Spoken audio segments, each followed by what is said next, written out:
সকালবেলা এখন 6:30টায় উঠলাম। বাইরেটা দেখে বুঝেছি যে কিছু বীভৎস রূপ হয়েছে হয়তো রাত ভোরের মধ্যে।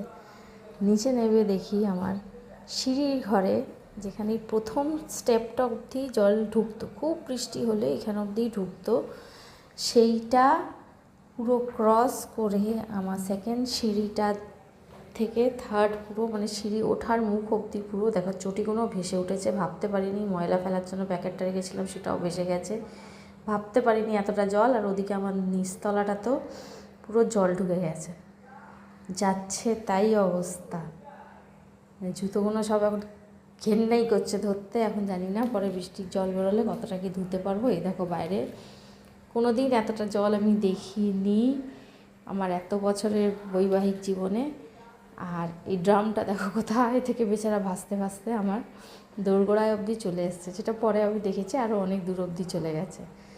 আশেপাশে চারিদিকে জল সব জায়গায় জমতো, খুব বৃষ্টি হলে জমতো, কিন্তু এইভাবে কখনোই জমতে আমি দেখিনি। ফ্ল্যাটগুলো জলের তলায়, জলের ট্যাঙ্ক জলের তলায়। এখন আমরা চাইলেও পাম্প চালাতে পারবো না, জল তুলতে পারবো না, বীভৎস অবস্থা।